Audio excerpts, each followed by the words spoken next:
Di Matan misalnya diterangkan zaman Matan penyembelian itu harus pakai bismillah.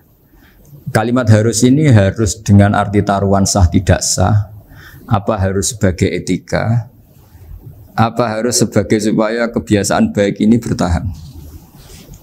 Saya ulang lagi ya, misalnya Pak Arifin dawuh teng jenengan cung nak nyembelih switik kudu maca bismillah. Kalau kamu memotong hewan harus baca bismillah. Kata harus itu apa artinya syarat sah? Sehingga kalau tidak baca tidak sah. Apa keharusan dalam makna etikanya harus baca bismillah. Jadi urusannya hanya apa? Etika atau afdoliyah. Atau kita tidak ingin kultur baca bismillah itu hilang. Sehingga barang tidak wajib pun kita wajibkan supaya kultur baca bismillah itu tidak hilang. Nah Imam Syafi'i itu milih yang tidak wajib. Itu hanya urusan etika. Sehingga dhabihatul muslim meskipun nggak baca bismillah baik secara sengaja maupun lupa tetap halal ya, tetap sah, tetap halal. Tapi beberapa ulama mengatakan baca bismillah itu wajib dan menjadi syarat sah. Ya kira-kira karena pamit tadi, yang beri nyawa itu Allah, kok apa yang menghilangkan nggak pamit, sudah menghilangkan nyawanya ayam dimakan lagi.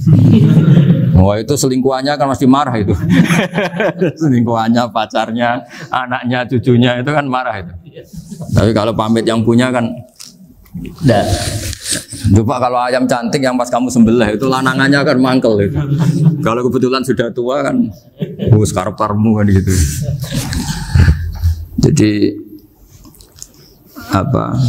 Itu yang tahu Sarah.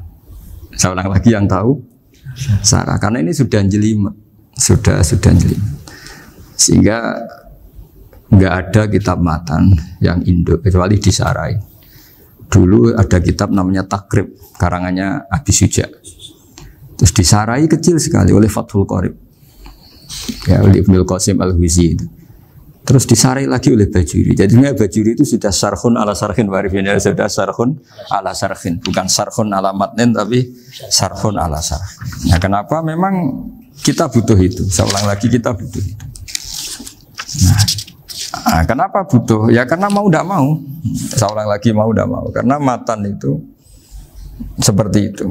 Misalnya matan cerita. Yang dikatakan menyembelih itu apa? Ya nyembelih itu ya nyembelih. Nyembelih itu memotong hewan. Terus motongnya dari mana? Kalau kamu motong hewan dari mana coba? Dari belakang atau dari depan? Dari mana? Depan misalnya. Pertanyaannya, ketika dari depan itu paling penting terpotong al-hulkum wal mari misalnya. Yang satu majrur to'am, yang satu majrur ruh, ya gitu, majrur nafas. Tapi andai kan dari belakang gimana? Tapi tetap terpotong. Mulai ribet kan? Kalau kubu sebelah kan enak, pokoknya nggak sunah Rasul seperti itu, nggak mau debat. Tapi kita tidak, cara berpikir tidak gitu. Ini kan status hukumnya halal apa haram ketika ada orang motong hewan dari belakang. Nah, terus kita berdebat kan, mesti berdebat itu mau dibilang haram, nyatanya memenuhi syarat apa tadi pemotongan. Nah, hukumnya kena, amarinya kena. Mau dibilang halal, jangan-jangan pitiknya sudah pingsan, sudah mati karena dogrok-ogrok dari belakang. Nah, itu terus ulama debat. Nah, kan mungkin juga. Ya kan, pitiknya sudah setengah kena corona, pingsan terus. Ya kan, sudah pingsan terus digorok. Nah, seperti ini mau tidak mau kita harus detail. Detail artinya yang dikatakan menyembelih itu apa? Ya nanti tak bacakan takbir di Bajuriya sekaligus ijazah untuk jenengan semua. Saya tadi alhamdulillah ketemu Pak Arifin lama, ngendikan panjang lebar tentang pentingnya ilmu.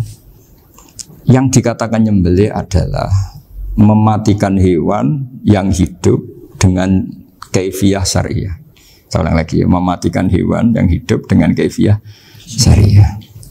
Nah kalimat hidup ini mulai masalah. Hidup yang apa? Misalnya ada hewan, saya sering kalau ngaji cerita, ada ayam jago ketandang mobil, ketabrak mobil, kejet-kejet. Enggak kamu sembelih pun 1 menit lagi pasti meninggal. Ini kan hanya koordinasi prosedur saja. Karena prosedur ayam mati harus kejet-kejet, enggak boleh enggak langsung peletes mati, enggak boleh.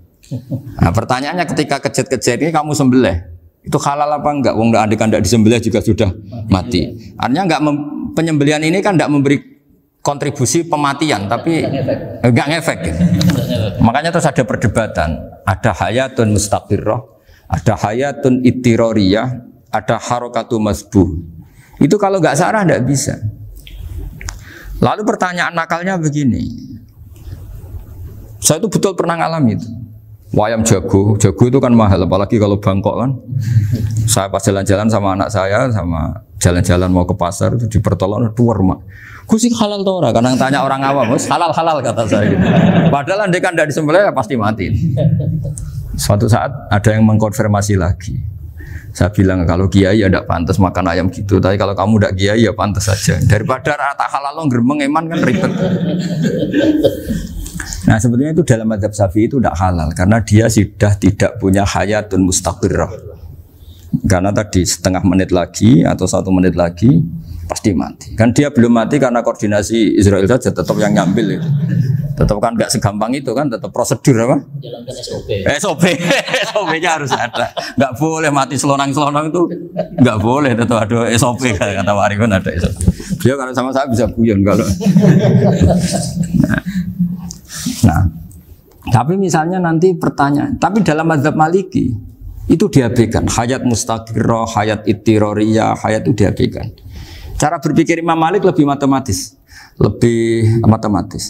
Kalau nggak disembelih itu matinya berapa menit? 1 menit lagi. Gara-gara disembelih dia mati sekarang. Berarti eksekutornya ya peso itu. Ya berarti peso itu memenuhi kriteria mematikan sesuatu yang masih hidup, hewan yang hidup dengan cara syar'i. Jadi andai kan ada rapat malaikat, matinya karena apa? Karena peso apa karena kecelakaan? Karena peso. Ya kan? Karena kalau nggak tanpa peso nunggu 1 menit, gara-gara disembelih langsung terjadi sekarang. Nah karena hukum halal ini yang menarik dan menguntungkan. Di bab ini orang jadi Malikiyah semua. Mana maksudnya ya? Jadi kita ini sebetulnya Syafi'i pecundang gitu. Syafi'i partai politik. Jadi kalau sedang tidak menguntungkan ya tidak. Kata siapa kita Syafi'i banget? Tidak juga itu. Ya, jadi karena tadi ya kalau pada level apa? Pada level perdebatan ulama itu ada tadi ya, ada seperti itu, ada hayatun mustaqirrah, ada hayatun ittiroriyah, ada harokatul masbuh. Jadi tak baca ya supaya dapat barokahnya ulama ya. Jadi tak baca versinya ini di halaman, terus kitab ini saya tinggal sebagai amal saya, keluarga saya, sebagai penghormatan saya sama Habib Ali, Habib Qures, Habib Hussein semuanya, Pak Arifin dan Bismillahirrahmanirrahim. Wa'alam. Ini halaman 562. Ikutnya bab kita buah kami Sayyidi wa Dzabai. Ya jadi nanti yang mungkin kalau beda halaman cari di babnya kalau beda halaman cari di babnya. Karena kadang beda halaman warifnya. Kalau cetakan sekarang enggak. Beda. Iya, kadang beda juz pun. Kayak Ikhya sekarang tuh sampai 6 juz. Zaman kita ngaji kan 4 ya. Sekarang ada yang 6, ada yang ribet cetakan sekarang ya. Di atas ada 10. Satu Ikhya itu. Hurufnya dibesarin. Ikhya biasa. Iya, ada yang sama. Karena ngerti ya, zaman akhir paling sudah agak buta huruf. Saya tuh dulu punya guru terakhum sudah sepuh. Itu baca gini nggak bisa, Pak. Jadi kalau di kelas harus dituliskan pakai spidol. Mulang Minhajul Abidin. Sudah sepuh sekali. Kalau ngajar itu nggak bisa jalan, udah pakai becak. Itu yang nulis agak kurang ajar. Nulis CDE cepet bar. Jadi kadang itu apa itu? Beliau masih semangat, tulisannya habis. Lo kok sentek cuma.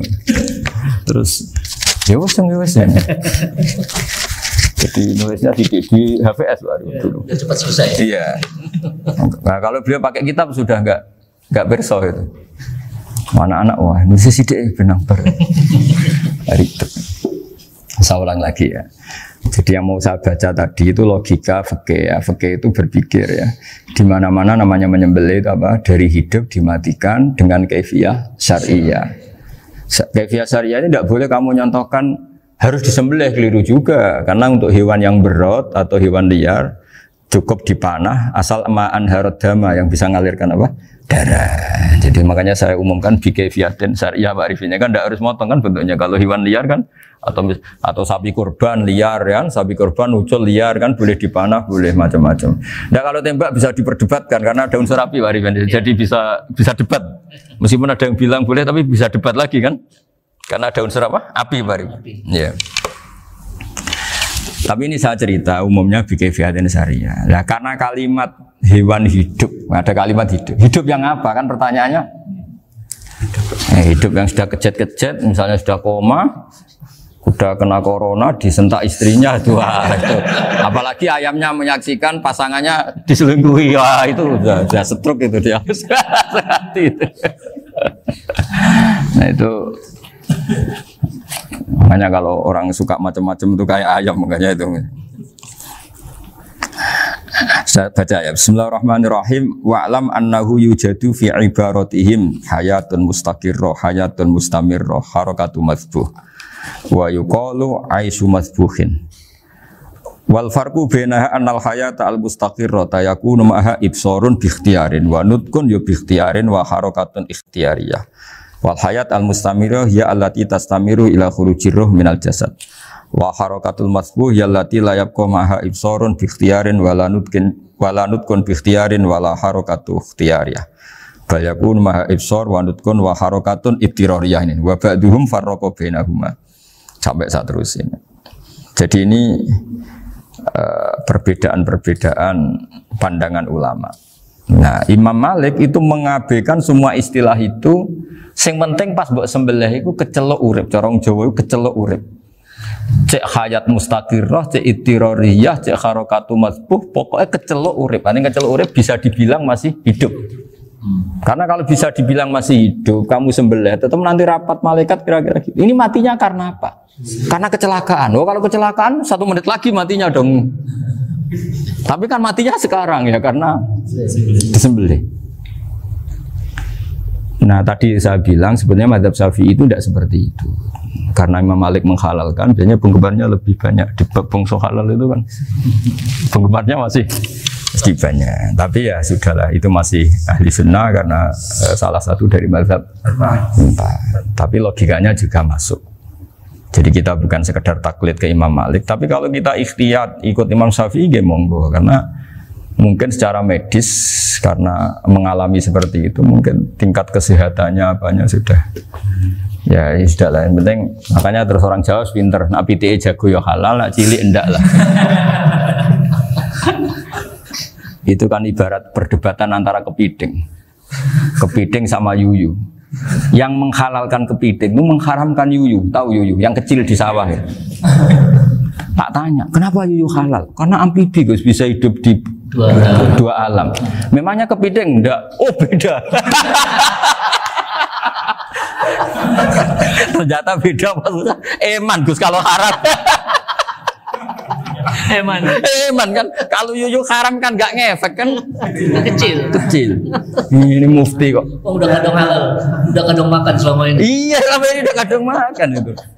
Makanya banyak kiai yang mengharamkan kepiting sebetulnya, tapi minoritas kan? Minoritas. Tapi yang mengharamkan yuyu mayoritas, wong kecil aja.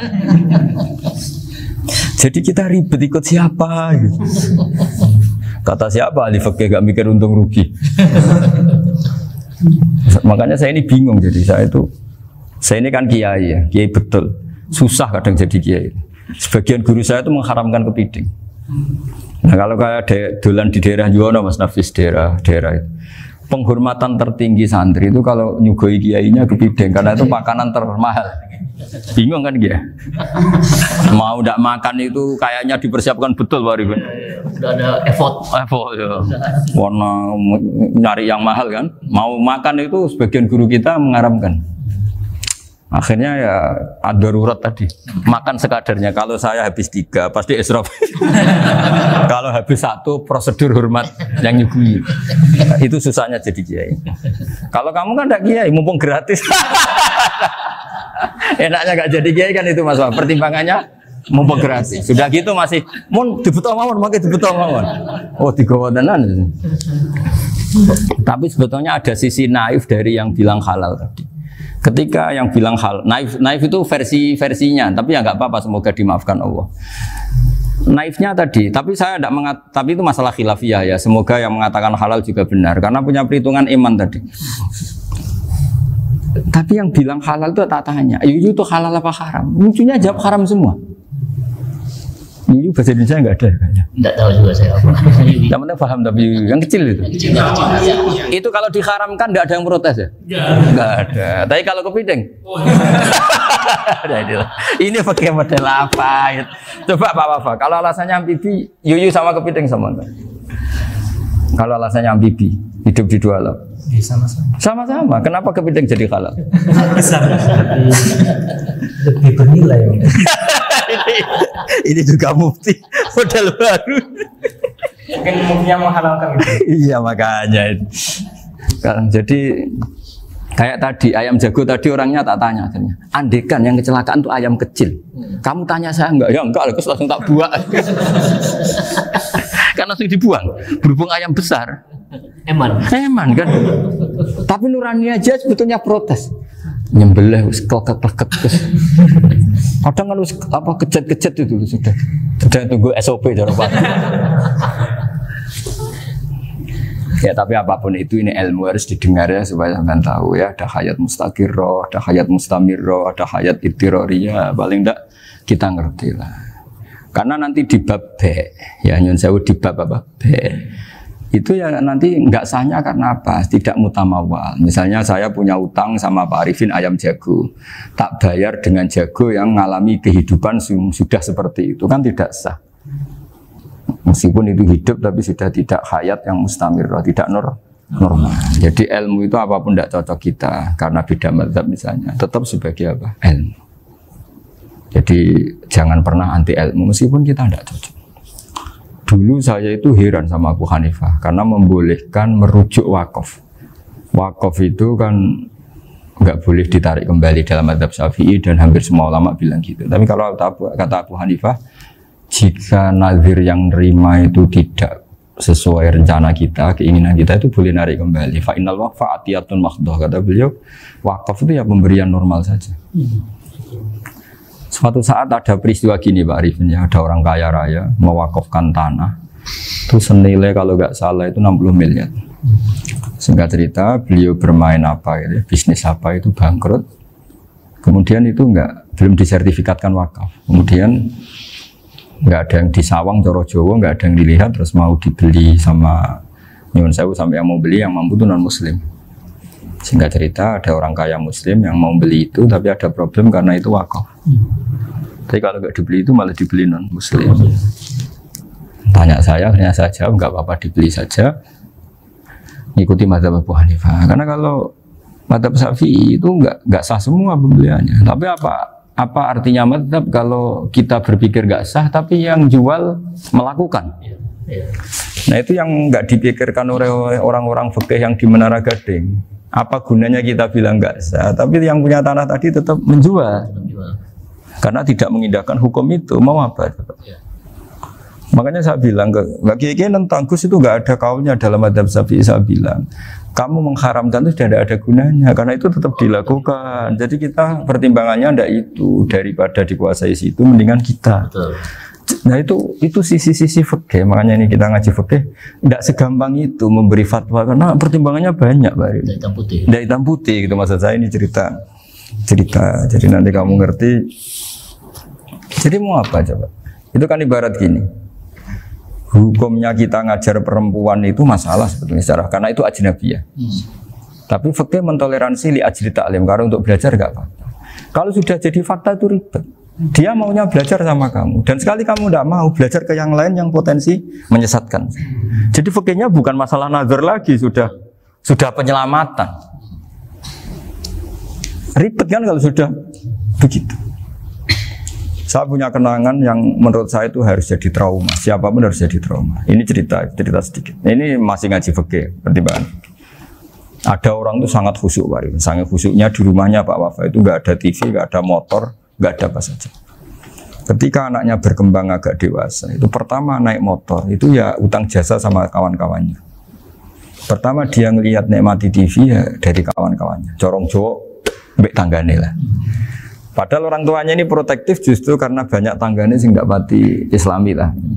Ya mereka orang Islam tapi ya nggak sholat, nggak apa. Singkat cerita orang tuanya ini datang ke rumah sana nangis. Nangis Gus, sekarang saya ikrar bahwa mazhab Abah jenengan Kiai Nur Salim, bapak saya itu mazhab jenengan itu lebih hebat timbang mazhab kula. Nangis dia. Dulu saya itu agak menyalahkan Kiai Nur Salim jenengan karena longgar di rumah ada TV, ada motor. Terus dia cerita. Nah karena anaknya ini pertama bisa naik motor, untuk anak ABG ini kan jasa yang luar biasa. Karena dia butuh sekali bisa naik motor, dipinjemin. Akhirnya walhasil anaknya ini yang saya merantau ke Jakarta kemana, akhirnya lam yusolli wa lam yasum. Padahal anaknya ya kiai kampung. Terus tak ceritanya. Terus akhirnya dia tanya, kenapa sih Gus jenengan sama Abah kok longgar gitu sama anak? Terus tak ceritanya gini Pak Arifin, menurut ilmu al-insan abdul ihsan, manusia itu budaknya kebaikan. Karena utang jasanya sama anak ini, ya dia akan ainut anak ini. Sementara kenangannya mbek jenengan mbok amui. Tidak boleh. Dia baru ngakui ya Gus saya itu nyun sewu hanya khusyuk tapi kurang ilmu. Tadi dia hanya berdasar khusyuk. Bocah kok main delok TV kan pikirannya hanya gitu. Ini cerita ilmu, saya bukan menjustifikasi manapun. Ini kan cerita ilmu Pak Arifin ya. Jadi semuanya itu ada hitung-hitungannya. Coba kalau kita terlalu stakung be anak pertama naik motor jasanya orang nggak sholat ya, pertama roh TV jasanya orang nggak sholat. Coba terikatnya anak ini sama kita apa sama orang itu?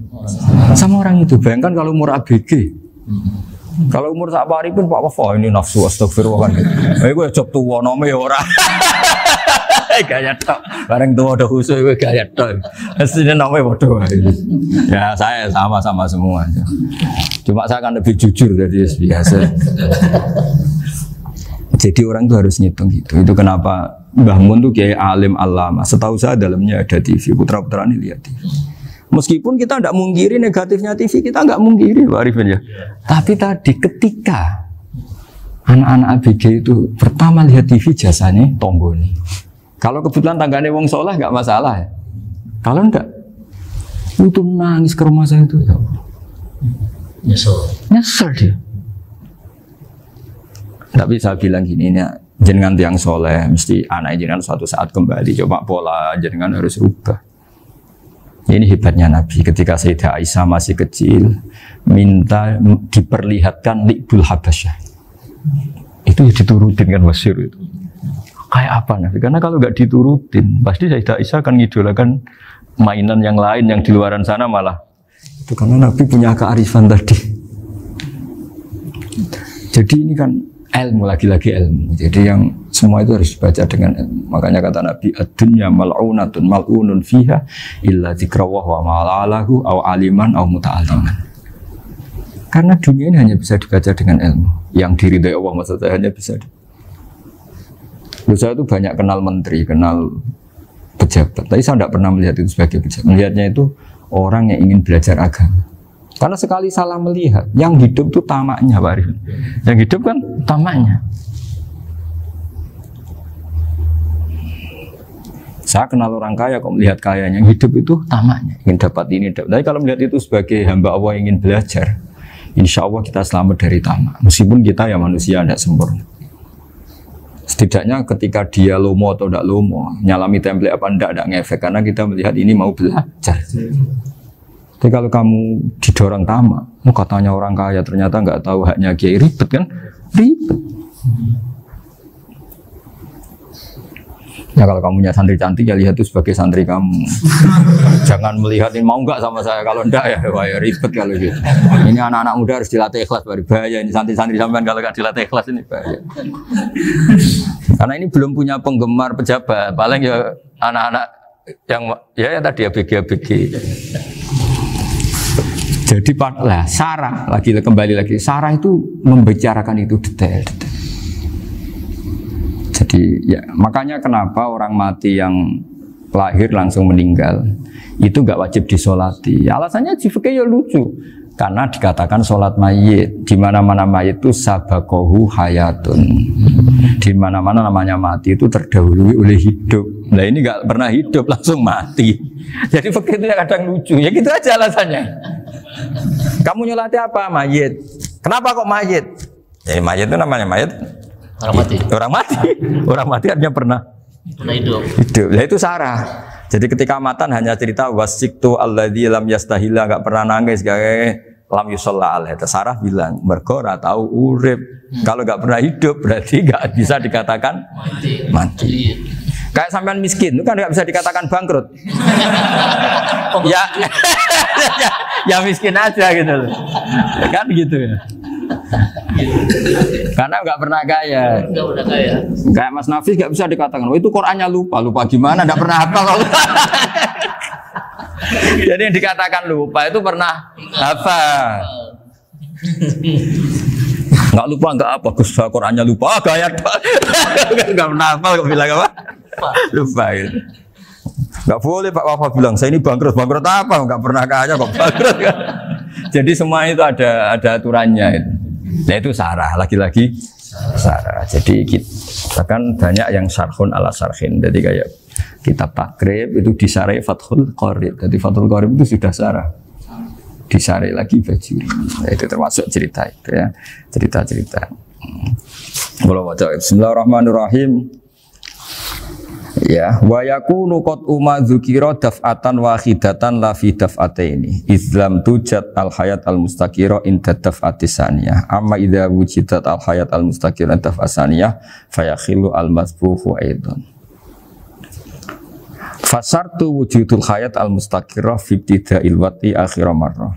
Wa makharu dzalika inda tulil fasli wa illa fala rafa'a sikina wa ada fawran aw alqaha liqauniyaka latan wa akhadha ghairaha fawran aw saqatat minhu wa akhadha ghairu halan aw qallaba wa qata abiyama bagi hal al masbuh. Jadi ini masalah sarah. Sarah itu sudah detail. Misalnya gini, kamu motong ayam. Motong ayam harus sekaligus shred jadi. Jangan sampai nyuwun sewu 2 kali. Jangan-jangan misalnya gini, ayam tak potong pas ke kiri separuh. Ya, ke kiri separuh apa hulkumnya.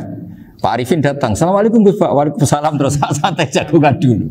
Jagungan sampai besoknya itu nggak meneruskan. Bareng-bareng malah salam, ingat lagi ayam saya ini. Ketika saya meneruskan ini, potensi ayam ini sudah mati atau sudah hidup yang ini masih mazhab Syafi'i loh ya. Atau sudah hidup yang sudah tidak normal. Artinya apa? Penyembelian kedua yang mengeksekusi tadi sebenarnya mengeksekusi barang mati. Yang penyembelian pertama tidak bisa dikatakan penyembelian karena tidak sampai mati. Penyembelian kedua berstatus setengah mati. Nah, kalau seperti itu maka haram. Kecuali itu dilakukan secara fauron. Fauron dicontohkan nyembelih ternyata pesunya kedul terus ngambil yang lain. Tapi fauron langsung atau terjatuh ngambil langsung. Ya itu boleh karena ditoleransi. Tapi kalau kalam ajnabi kata tadi omongan Pak Arifin, seperti Pak Arifin sih, alhamdulillah sih, jaminan mau rawuh dari ayamnya asem mana? Ini harus sebar. Ini orang ngapur betul. Jadi, lah itu sarah. Bicara sampai detail itu sarah. Jadi ada sekian kemungkinan. Jadi termasuk yang diandaikan apa?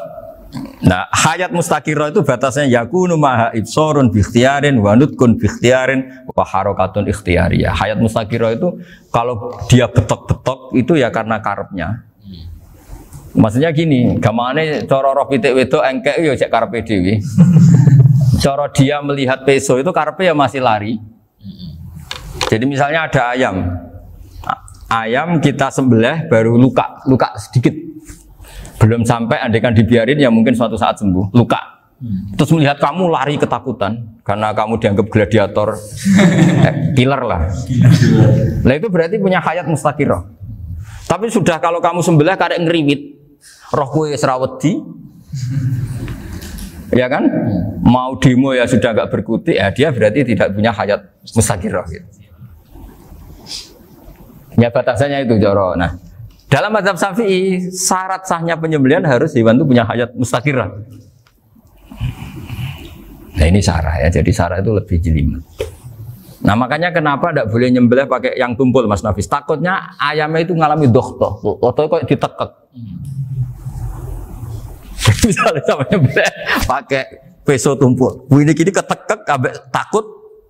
Kan dia misalnya ayamnya jantungan, roh peso wis setruk kan, udah gitu ketekek. Nah itu mati dulu pasti itu. Siksa. Jadi pas diongok-ongok dia sudah mati. Jadi nanti kalau di akhirat, sebetulnya saya sudah mati loh, ngawur. Wah, apalagi nganggo keris naga sosro. Wah, itu sudah gereng sakti kan diginikin tok sudah mati kan? Makanya bahaya nyembelih pakai keris-keris sakti karena sebelum terpotong sudah mati saking saktinya apa? Keris itu misalnya gitu. Baru nempel. Makanya nanti suatu saat ada pertanyaan ini, boleh enggak nyembelih ayam orang yang rainya itu sangat? Wah, itu haram. Kena. Oh, itu mesti mati dulu. Kumisen tatonan apa? Ya bodoh. Iya kayak algojo. Ayamnya jenis apa? Stroke ya? Jenis penakut. Pas mau disembelih, tidak mati. Jadi hati-hati ya nyembelih ayam. Jadi kalau orang kampung Pak Arifin ya, orang kampung mudin kampung. Mungkin kalau orang kota sudah nyuwun sewu gak peduli. Kalau orang kampung itu apa itu Pak Arifin? Kalau nyembelih jago itu sampai apa itu? Ilatnya dikeluarin dulu. Oh iya. Apa ya? Iya karena takutnya katanya beberapa yang kaget itu kelek apa? Ketelan. Iya ketelan ya. Itu ya ada kearifan gitu tapi ya terlalu ya menyiksa ayam. Tapi memang potensi katanya Pak Arif. Katanya yang ahli-ahli itu ya. Jadi kalau dia jago ya mau disembelih, saking takutnya itu. Kalau orang Jawa kalau takut kan yang ngelek itu ya. Orang Jawa loh ya. Itu kalau orang takut kan kadang apa kayak nah ayam itu nak ketakut. Kadang ininya terus apa? Lidahnya masuk. Akhirnya pas disembelih ini nggak kena. Nah, makanya terus banyak mudin yang punya ikhtiar tadi. Pernah lihat Bapak yang ayam jago itu? Ilatnya dikeluarin. Ya, itu ya tidak wajib cuma tidak bisa kita salahkan. Tapi kata penyembelih yang ini tak tanya eksekutor yang lain, pokoknya rodok dipenegus. Iku seraiso. Saya belum pernah nyembelih ayam karena ini kan selain nggak profesi saya juga nggak mentolonan saya.